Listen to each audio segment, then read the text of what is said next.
जय हिंद दोस्तों। आप लोगों का बहुत बहुत स्वागत है आपकी अपने यूट्यूब चैनल पर। दोस्तों, जैसा कि आप सब जानते हैं, आपकी उत्तर प्रदेश पुलिस कांस्टेबल की परीक्षा बहुत ही जल्द होने वाली है, जिसके चलते हम ये क्रैश कोर्स चला रहे हैं, जिसको अगर आपने दोस्तों कंप्लीट कर लिया तो आपके 74 में से 74 नंबर आ सकते हैं। दोस्तों, ये हमारा क्रैश कोर्स का 5वां क्लास है, जिसमें हम आज वेन डायग्राम से संबंधित सभी महत्वपूर्ण प्रश्नों को कवर करेंगे और इसकी शॉर्ट ट्रिक बताएंगे, ताकि आप वेन डायग्राम से संबंधित प्रश्नों को आसान तरीके से सॉल्व कर पाएँ। दोस्तों, अगर आप उत्तर प्रदेश के अलावा और भी किसी एग्जाम की तैयारी कर रहे हैं तो भी ये वीडियो आपके लिए काफ़ी ज़्यादा दोस्तों महत्वपूर्ण होने वाली है, क्योंकि दोस्तों वेन डायग्राम से संबंधित 1 या 2 प्रश्न आपकी हर एक परीक्षा में पूछे जाते हैं। चलिए दोस्तों, आज की क्लास को कर लेते हैं स्टार्ट। देखिए दोस्तों, आपका पहला प्रश्न है, निम्नलिखित में से कौन सा आरेख यात्रियों, ट्रेन और बस के बीच सबसे अच्छे संबंध को दर्शाता है। दोस्तों, वेन डायग्राम के सवाल बड़े ही आसान होते हैं। इसमें दोस्तों आपको सबसे जो इम्पोर्टेंट बात है उसमें आपको करना होता है संबंध। उसमें आपको दोस्तों संबंध देखना होता है। सबसे दोस्तों जो महत्वपूर्ण बात है वो यही है कि अगर आपको दोस्तों प्रश्न में पता चल गया किसका संबंध किससे, तो आप आसान तरीके से इन प्रश्नों को सॉल्व कर सकते हैं। जैसे देखिए दोस्तों, हमारा प्रश्न नंबर 1 है, यहाँ पर देखिए इसमें दिया है यात्री, ट्रेन और बस। हमें दोस्तों क्या करना है, इनमें संबंध स्थापित करना है कि यात्री ट्रेन से कैसे जुड़े हैं और बस ट्रेन से कैसे जुड़े हैं। बस और ट्रेन अलग अलग है, एक ही। अगर आपने ये संबंध पता कर लिया तो हम आसान तरीके से सवाल को सॉल्व कर लेंगे। दोस्तों, आपको पता होगा यहाँ पर देखिए ट्रेन अलग होती है, बस अलग होती है। दोस्तों क्या होती है, देखिए ट्रेन अलग होती है और दोस्तों क्या होती है, बस अलग होती है। ट्रेन और बस क्या होती है दोस्तों, अलग अलग होती है। लेकिन दोस्तों आपने देखा होगा, यात्री जो होते हैं, यात्री दोस्तों कुछ यात्री जो होते हैं ट्रेन में यात्रा करते हैं, कुछ यात्री क्या होते हैं बस में यात्रा करते हैं। तो सबसे पहले दोस्तों क्या है, यात्री। दोस्तों यात्री देखिए, यात्री तो दोनों में कॉमन रहेगा। अब दोस्तों कुछ यात्री जो होते हैं वो ट्रेन से यात्रा करते हैं और कुछ यात्री जो होते हैं वो बस से यात्रा करते हैं। और दोस्तों और जी क्या, जी हमारी बस है और जी क्या है, ट्रेन। लेकिन बस और ट्रेन आपस में अलग अलग साधन है यात्रा करने के, तो जी आपस में अलग अलग रहेंगे, लेकिन यात्री दोनों से साधन करते हैं। तो यात्री इस प्रकार हमें वेन आरेख में हम दर्शाएंगे। तो दोस्तों ऐसा हमारा कौन सा ऑप्शन, दोस्तों हमारा ऑप्शन नंबर सी में दिया हुआ है। तो दोस्तों यहाँ पर हमारा ऑप्शन नंबर सी सही हो जाएगा। देखिए दोस्तों, प्रश्न नंबर 2 की तरफ बढ़ते हैं। प्रश्न नंबर 2 देखिए, निम्नलिखित में से कौन सा आरेख लाभ, लाभांश और बोनस के बीच सबसे अच्छे संबंध को दर्शाता है। दोस्तों जैसा कि अभी मैंने आपको बताया था, वेन आरेख में आपको सबसे पहले देखना होता है किसका संबंध किससे है और किससे नहीं है। अगर आपने ये प्रश्न पता कर लिया तो आप आसान तरीके से आकृतियों को देख के अपना उत्तर लगा सकते हैं। इसमें देखिए सबसे पहले दोस्तों ने हमसे पूछा है लाभ, लाभांश और बोनस। दोस्तों आपको पता होगा लाभांश अलग होता है, बोनस अलग होता है दोस्तों। लेकिन क्या है, लाभांश के दोनों अंश क्या है, लाभ। जैसे देखिए लाभ दोस्तों क्या है, लाभ दोस्तों जैसे हमें कोई प्रॉफिट होता है वो मतलब लाभ होता है। जैसे हमें कोई चीज़ मिलती है लाभ में, जैसे गिफ्ट होता है, तो वो क्या, जैसे लाभ, जैसे आपने किसी कंपनी में काम किया, आपने क्या हुआ, उसको आपने पैसा मिला, वो आपका लाभ नहीं होगा। उसमें क्या होगा, आपको अगर बोनस मिलेगा, मतलब बढ़ती पैसा मिलेगा, तो आप उसको बोनस कहेंगे। लेकिन दोस्तों आपको लाभ अलग तरीके से होता है। लेकिन यहाँ पर देखिए लाभांश और बोनस दोनों अलग अलग है, लेकिन लाभ के दोनों टाइप है। जैसे सपोर्ट देखिए हमने एक लाभ का बना लिया। अब दोस्तों जो हमें लाभ मिल रहा है, लेकिन दोस्तों हमें लाभ लाभांश के भी रूप में मिल सकता है और बोनस के भी रूप में मिल सकता है, लेकिन जो दोनों आपस में एक दूसरे से सेपरेट रहेंगे। दोस्तों ऐसी आकृति हमारी कौन सा ऑप्शन, ऑप्शन नंबर डी में दोस्तों ऐसा हमारा वेन आरेख बना हुआ है। तो दोस्तों यहाँ पर हमारा ऑप्शन नंबर डी सही हो जाएगा। उम्मीद करता हूँ दोस्तों ये वाला प्रश्न आपको अच्छे तरीके से समझ में आ गया होगा। दोस्तों आपका काफी ज्यादा ये इंपॉर्टेंट प्रश्न है, एसएससी जीडी में पूछा गया प्रश्न और उत्तर प्रदेश कांस्टेबल 2018 में दोस्तों आपका ये प्रश्न पूछा गया प्रश्न, तो काफी ज्यादा आपके लिए महत्वपूर्ण प्रश्न है। अगला प्रश्न देखिए, प्रश्न नंबर 3 दोस्तों काफी ज्यादा आपका इंपॉर्टेंट प्रश्न है दोस्तों, सीजीएल लेवल का प्रश्न है दोस्तों। सीजीएल में ये वाला प्रश्न दोस्तों पूछा गया था, तो ये प्रश्न आपके लिए काफी ज्यादा महत्वपूर्ण है। दोस्तों प्रश्न देखिए क्या है, निम्नलिखित में से कौन सा आरेख महिलाओं, माताओं और इंजीनियरों के बीच सबसे अच्छे संबंध को दर्शाता है। दोस्तों आप लोगों को बताना है महिलाओं और माताओं और इंजीनियरों के बीच सबसे अच्छे संबंध को दर्शाता है। यानी दोस्तों आपने देखा होगा, दोस्तों माताएं, क्या सभी माताएं महिला होती हैं? तो जी हाँ दोस्तों, सभी माताएं, यहाँ पर देखिए सभी माताएं दोस्तों क्या होती हैं, महिला होती हैं। सभी माताएं क्या होती हैं दोस्तों, यहाँ पर महिला होती हैं। लेकिन दोस्तों सभी माताएं क्या होती हैं, महिला होती हैं। लेकिन सभी महिलाएं क्या होती हैं, माताएं नहीं होती हैं। सभी महिलाएं माताएं नहीं होती हैं। यानी दोस्तों हमें पता चल गया, जो सभी जो माताएं होती हैं, यहाँ पर देखिए जो सभी के सभी जो माताएं होंगी वो दोस्तों महिला ही तो होंगी। तो दोस्तों इस प्रकार यहाँ मतलब महिला के अंदर कैद हो जाएंगी, मतलब इसको महिला के अंदर रखेंगे। लास्ट वाला जी किसका है, जी महिला का, जी किसका है, महिला का है। यहाँ पर देखिए जी दोस्तों आपका किसका है, महिला का है।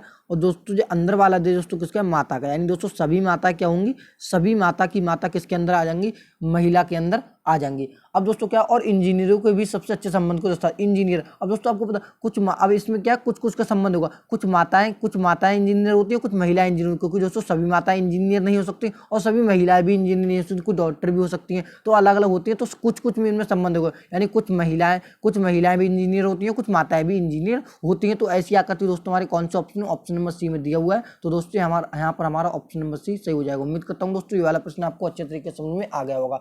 नेक्स्ट प्रश्न देखिए, प्रश्न नंबर 4, निम्नलिखित में से कौन सा आरेख फैक्ट्री उत्पाद और मशीनरी के बीच सबसे अच्छे संबंध को दर्शाता है। दोस्तों आप लोगों को बताना है इसमें से कौन सा है जो सबसे अच्छा फैक्ट्री उत्पाद और मशीनरी के बीच संबंध को दर्शाता है। अब दोस्तों आपने देखा होगा फैक्ट्री, जैसे दोस्तों फैक्ट्री है, फैक्ट्री के अंदर दोस्तों फैक्ट्री है, फैक्ट्री के अंदर दोस्तों आपने देखा होगा एक फैक्ट्री के अंदर दोस्तों उत्पाद भी बनता है और दोस्तों उसके अंदर मशीनें भी होती हैं। तो दोस्तों उत्पाद, अब दोस्तों आपने देखा होगा मशीन दोस्तों क्या प्रोड्यूस करती है, उत्पाद। तो दोस्तों मशीन जो किससे संबंध हो जाएगी, यानी मशीन किससे संबंध हो जाएगी, उत्पाद से संबंधित हो जाएगी इस प्रकार से। यानी दोस्तों मशीन क्या है, मशीन और उत्पाद आपस में संबंध है, लेकिन दोस्तों उत्पाद और मशीन दोनों कहाँ पर बनते हैं, फैक्ट्री में बनते हैं। तो दोस्तों ऐसी हमारी यहाँ पर देखिए इसमें हमारी क्या आकृति बन के आएगी। सबसे पहले दोस्तों आपको क्या करना है, सबसे पहले आपको बना लेना है एक फैक्ट्री का गोला। फैक्ट्री का सबसे पहले आपने गोला बना लिया, यहाँ पर देखिए सबसे पहले आपने एक फैक्ट्री का यहाँ पर गोला बना लिया। उसके बाद दोस्तों क्या फैक्ट्री में क्या बनते हैं दोस्तों, उत्पाद भी बनते हैं दोस्तों, मशीनें भी होती हैं। तो मशीन और उत्पाद एक दूसरे से संबंधित है। तो दोस्तों ऐसी आकृति हमारे कौन सा ऑप्शन, ऑप्शन नंबर बी में दी हुई है। तो यहाँ पर हमारा ऑप्शन नंबर बी दोस्तों सही हो जाएगा। अगले प्रश्न की तरफ बढ़ते हैं। प्रश्न नंबर 5 देखिए दोस्तों, निम्नलिखित में से कौन सा चित्र लेखक, वकील और गायक के बीच सबसे अच्छे संबंध को दर्शाता है। यानी दोस्तों आप लोगों को बताना लेखक, वकील और गायक के बीच सबसे अच्छे संबंध को दर्शाता है। लेकिन दोस्तों देखिए दोस्तों पूछा गया आपका प्रश्न काफी ज्यादा इंपॉर्टेंट दोस्तों। इसमें आप संबंध बनाने का प्रयास कैसे करते हैं, आपने देखा होगा लेखक, आप दोस्तों लेखक बनाएंगे फिर वकील बनाएंगे इस प्रकार। तो दोस्तों इसमें देखिए इसमें संबंध कैसे होगा दोस्तों, आपने लेखक एक पेशा है, लेखक दोस्तों क्या है, पेशा है एक, और वकील क्या है दोस्तों, वो भी एक पेशा है, गायक क्या है, वो भी एक पेशा है। जैसे क्या है, एक हुनर है, लेखक क्या है, जैसे लेखक एक अलग पेशा है, वकील एक अलग पेशा है और गायक एक अलग पेशा है। तो दोस्तों ये हमारा कौन सा ऑप्शन में, तो दोस्तों ऐसा ये तीनों दोस्तों अलग अलग। देखिए दोस्तों एक यहाँ पर दोस्तों आप क्या करेंगे, एक यहाँ पर आप बना लेंगे लेखक का, दोस्तों एक आपने लेखक का बना लिया, दूसरा दोस्तों आपने क्या कर लिया, वकील का बना लिया, तीसरा दोस्तों आपने क्या बना लिया, गायक का बना लिया। यानी दोस्तों ये तीनों अलग अलग पेशा है, ना कि अगर आप ऐसे करेंगे कि कुछ लेखक वकील होते हैं, कुछ गायक भी वकील होते हैं, तो दोस्तों ये वाला संबंध यहाँ पर हमारा स्थापित नहीं होगा। ये वाला प्रश्न आपका गलत माना जाएगा। आप क्या करेंगे, ये तीनों अलग अलग पेशा है तो तीनों को इनको अलग अलग बनाएंगे। तो दोस्तों ऐसी आकृति हमारे कौन से ऑप्शन में, यहाँ पर दोस्तों हमारे ऑप्शन नंबर बी में दी हुई, तो यहाँ पर हमारा ऑप्शन नंबर बी सही हो जाएगा। उम्मीद करता हूँ दोस्तों ये वाला प्रश्न आपको अच्छे तरीके से समझ में आ गया होगा। नेक्स्ट प्रश्न देखिए, प्रश्न नंबर 6 दोस्तों काफी ज्यादा आपका इंपॉर्टेंट प्रश्न है। इस टाइप के अक्सर प्रश्न आपके उत्तर प्रदेश कांस्टेबल में पूछे जा चुके हैं और पूछे जा रहे हैं। देखिए प्रश्न क्या है, आपको दोस्तों आकृति दी हुई रहती है। यहाँ पर देखिए कुछ लोग हैं, कुछ लोग जो है वो इंग्लिश बोलते हैं। यहाँ पे देखिए कुछ लोग क्या है इंग्लिश बोलते हैं, कुछ हिंदी बोलते हैं, कुछ तेलुगु बोलते हैं, कुछ मराठी बोलते हैं। और देख तो यहाँ पर देखिए जे आया था वो क्या है आर्टिस्ट का, जो गोला क्या है प्लेयर्स का, और जी का डॉक्टर से। इनसे हमें ज़्यादा लेना देना नहीं है, हमें लैंग्वेज से ज़्यादा कर लेना देना है। यहाँ पर देखिए इंग्लिश, कुछ इंग्लिश, आयत वाला क्या है, आयत वाले लोग इंग्लिश बोलते हैं, और गोले वाले लोग क्या है वो दोस्तों क्या है हिंदी बोलते हैं। और जो जी आयत वाले भी क्या बोलते हैं, तेलंगी। यानी जो आयत वाले लोग क्या है वो भी तेलंगी बोलते हैं। और यहाँ पर देखिए इंग्लिश जी दूसरा आया था, जी क्या बोलते हैं, जे इंग्लिश बोलते हैं, जो तेलुगु बोलते हैं। और यहाँ पर देखिए क्या त्रिभुज वाले क्या बोलते हैं दोस्तों, मराठी बोलते हैं। अब दोस्तों इसके आधार पर हमें प्रश्नों को हल करना है। दोस्तों अगर आपके प्रश्न में ऐसी आकृति आती है तो उससे रिलेटेड करीब आपको 5 प्रश्न दिए हुए रहेंगे, तो आप आसान तरीके से 5 प्रश्नों का उत्तर देके अपने स्कोर अच्छे से कर सकते हैं। इसमें कुछ नहीं होता दोस्तों, आपको सबसे पहले आकृति को ध्यान से एक बार देखना होता है कि किसका गोला किसमें। जैसे आपने देखा होगा इंग्लिश क्या है, इंग्लिश इतने में आ रही है, इंग्लिश इसमें आ रही है, गोले में क्या आ रही है दोस्तों, हिंदी आ रही है। आपको सबसे पहले यही बात देख लेनी कि किसमें क्या क्या चीज है, उसके बाद आप प्रश्नों को आसान तरीके से सॉल्व कर सकते हैं। अब देखिए दोस्तों हमसे प्रश्न में क्या क्या पूछा है, उसके आधार पर हम उत्तर अपने लगाते रहेंगे। पूछा दोस्तों how many person can speak English and Hindi both the language only. दोस्तों आप लोगों को बताना ऐसे कितने लोग हैं जो केवल इंग्लिश और हिंदी बोलते हैं, इंग्लिश और हिंदी दोनों बोलते हैं। दोस्तों हमसे पूछा है ऐसे कितने लोगों जो केवल इंग्लिश और हिंदी दोनों बोलते हैं। अब आप सबसे पहले देखेंगे हिंदी वाला कॉलम, हिंदी वाला दोस्तों आपको दिखता होगा सर्कल। अब देखेंगे आप इंग्लिश वाला ये देखिए दोस्तों आयत। अब हमसे पूछा है ऐसे कितने पर्सन है जो केवल इंग्लिश और हिंदी बोलते हैं। अब दोस्तों यहाँ पर देखेंगे इंग्लिश और हिंदी। अब देखेंगे सबसे पहले आप एक गोले में देखेंगे, ये गोला देखेंगे सबसे पहले आप, देखिए दोस्तों, आपने गोला देखा सबसे पहले और उसके बाद क्या आप आयत देखेंगे। आपका सबसे ज़्यादा फोकस इन्हीं चीज़ों पर रहना चाहिए जो जो हमसे पूछा है, ना कि और सब पे। अब देखिए इंग्लिश और हिंदी, इंग्लिश और हिंदी क्या है, जो केवल इंग्लिश और हिंदी बोलते हैं। अब यहाँ पर देखिए, यहाँ पर देखिए पाँच पाँच दोस्तों क्या है, पाँच तो दोस्तों केवल, पाँच तो दोस्तों क्या है, पाँच केवल वो बोल, पाँच और पाँच नहीं होगा, क्योंकि दोस्तों क्यों नहीं होगा, पाँच में यहाँ पर देखिए दोस्तों ये कैसे प्रश्न सॉल्व होगा अभी आपको। यहाँ पर दोस्तों जब आप ध्यान से देखेंगे तो आपको यहाँ पर देखिए दिखता होगा पाँच। पाँच दोस्तों क्या है, पाँच पाँच एक ऐसा नंबर है जो दोस्तों क्या है इंग्लिश और हिंदी दोनों बोलते हैं। पाँच ऐसा नंबर दोस्तों, दो नहीं आएगा, दो में दोस्तों क्या आ जाएगा, दो में दोस्तों ये वाला हमारा कॉलम आ जाएगा जो कि हमारा तेलुगु का है, तो नहीं होगा। तो हमारा यहाँ पर सिर्फ और सिर्फ पाँच ऐसा है जो केवल इंग्लिश और हिंदी दोनों बोलते हैं। तो दोस्तों हमारा यहाँ पर ऑप्शन में नहीं है, तो आप एक ऑप्शन यहाँ पर बढ़ा सकते हैं, ए ऑप्शन में आप यहाँ पर पाँच कर लीजिए। यानी दोस्तों हमारा यहाँ पर ऑप्शन नंबर ए सही हो जाएगा। उम्मीद करता हूँ दोस्तों ये वाला प्रश्न आपको अच्छे तरीके से समझ में आ गया होगा। यानी दोस्तों यहाँ पर हमारा कितना उत्तर निकल के आ गया, पाँच यहाँ पर हमारा उत्तर निकल के आ गया। अगला प्रश्न देखिए, प्रश्न नंबर 7। इसी आकृति के आधार पर अगला प्रश्न है, how many person can speak Marathi and Telugu both. कितने पर्सन है जो मराठी एंड तेलुगु बोथ दोनों बोल सकते हैं। ऐसे कितने पर्सन है जो मराठी और तेलुगु दोनों बोल सकते हैं। आपको दोस्तों ओनली यहाँ पर वर्ड नहीं दिया है। ओनली अगर दिया हुआ होता तो हम अलग तरीके से सॉल्व करते हैं। यहाँ पर दोस्तों ओनली नहीं दिया हुआ, तो हम देखिए दोस्तों कैसे सॉल्व करेंगे। हमसे पूछा है ऐसे कितने पर्सन है जो मराठी और तेलुगु दोनों बोलते हैं। अब दोस्तों पिछली आकृति के आधार पर हम इसको सॉल्व करेंगे। अब यहाँ पर आकृति देखिए, सबसे पहले यहाँ पर देखिए, थोड़ा इसको साफ कर लेते हैं।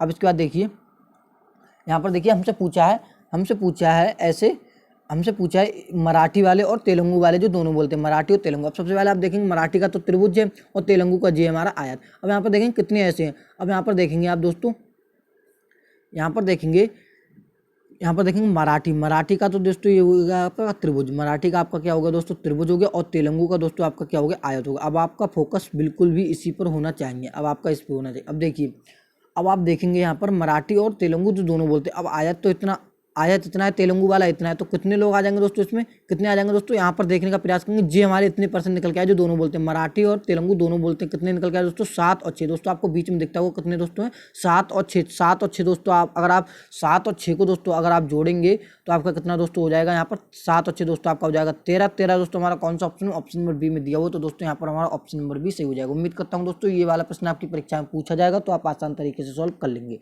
अगला प्रश्न देखिए, प्रश्न number 8। How many persons can speak only English. दोस्तों ऐसे कितने पर्सन यानी लोग हैं जो केवल इंग्लिश बोलते हैं। आपको बताना है ऐसे कितने पर्सन हैं जो केवल इंग्लिश बोलते हैं। तो बड़ा ही आसान दोस्तों आपका प्रश्न है। अब देखिए इसको कैसे करेंगे। अब आपको देखना है इंग्लिश वाला कॉलम देखना है आपको दोस्तों। ऐसे कितने पर्सन जो केवल इंग्लिश, आपको दोस्तों ओनली वर्ड पे बहुत ज़्यादा फोकस करना है। वैसे दोस्तों इंग्लिश वाले दोस्तों ये पूरे में आएंगे दोस्तों, आपके वर्ग में पूरे यहाँ पर आएंगे इसमें। लेकिन दोस्तों आपको ओनली वर्ड पे फोकस करना है। ओनली बोला है, ऐसे कितने पर्सन जो केवल इंग्लिश बोलते हैं। तो आपको यहाँ पर दिखता होगा साफ साफ कितने इंग्लिश बोलते हैं, केवल दोस्तों आपको दिखता होगा 12। कितने, 12। तो यहाँ पर दोस्तों यहाँ पर हमारा 12 सही हो जाएगा। यानी दोस्तों यहाँ पर हमारा क्या है, ऑप्शन नंबर बी 12 यहाँ पर दोस्तों सही हो जाएगा। उम्मीद करता हूँ दोस्तों ये वाला प्रश्न भी आपको अच्छे तरीके से समझ में आ गया होगा।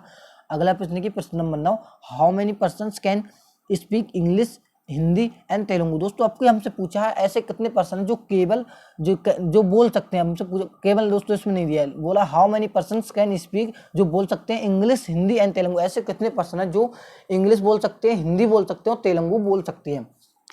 तो दोस्तों आप देखेंगे सबसे पहले आप देखेंगे इंग्लिश का कॉलम। इंग्लिश का दोस्तों आपको दिखता होगा ये वाला, और दोस्तों क्या है तेलुगु का आपको दिखता होगा ये वाला, और क्या है हिंदी का आपको दिखता होगा गोला। यानी दोस्तों आपको मराठी वाला आपको क्या कर देना, छोड़ देना। मराठी वाला आपको छोड़ देना है। अब आपको कितने पर्सन है जो कितने पर्सन है जो इंग्लिश बोल सकते हैं, हिंदी बोल सकते हैं, तेलुगु बोल सकते हैं। अब आप देखेंगे गोला, सबसे पहले गोले में देखेंगे हिंदी का तो आपने देखिए गोला। अब दोस्तों इंग्लिश का आ गया आपका जे, आयत आ गया। ठीक है दोस्तों, अब उसके बाद क्या है, ये दोस्तों आपका कितना आ गया, ये दोस्तों आ गया आपका तेलुगु का। अब दोस्तों आपने देखा होगा सिर्फ ऐसा एक ही नंबर यहाँ पर हमें दिखता होगा जो 3 लैंग्वेज बोलता है। कौन सा, इंग्लिश, हिंदी और तेलुगु। यहाँ पर कितना दोस्तों, 2। दोस्तों कितना दिख रहा है दोस्तों, हमें 2 दिखाई पड़ रहा है जो क्या बोलता है दोस्तों, इंग्लिश। देखिए दोस्तों इंग्लिश में भी आ रहा है और हिंदी में भी आ रहा है। दोस्तों आप देखने का प्रयास करेंगे तो आपका तेलुगु में भी आ रहा है। कौन सा नंबर, 2 नंबर आ रहा है। तो दोस्तों यहाँ पर हमारा ऑप्शन नंबर ए सही हो जाएगा। यानी इसका आंसर दोस्तों कितना हो जाएगा, 2। उम्मीद करता हूँ दोस्तों ये वाला प्रश्न भी आपको अच्छे तरीके से समझ में आ गया होगा। प्रश्न नंबर 10 देखिए, how many persons can speak all the language. दोस्तों आपको बताना है ऐसे कितने पर्सन हैं जो सभी लैंग्वेज बोल सकते हैं। यानी दोस्तों इंग्लिश भी बोल सकते हैं, हिंदी बोल सकते हैं, तेलुगु भी बोल सकते हैं और मराठी भी बोल सकते हैं। दोस्तों इस प्रश्न का उत्तर आप सभी लोगों को कमेंट बॉक्स में देना है, ताकि हम इंश्योर कर सकें कि आपको जितने प्रश्न मैंने बताए हैं आपको अच्छे तरीके से समझ में आ गए हैं। दोस्तों वीडियो पसंद आई हो तो वीडियो को एक लाइक जरूर कर दीजिए और दोस्तों अगर आप चैनल के साथ जुड़ना चाहते हैं तो चैनल को जरूर सब्सक्राइब कर लीजिए, क्योंकि जब भी हम इसके अगले क्लास अपलोड करेंगे तो आपके पास वीडियो प्रोवाइड हो जाए। चलिए हम मिलते हैं किसी और एक नेक्स्ट इंटरेस्टिंग वीडियो में, जब तक के लिए जय हिंद।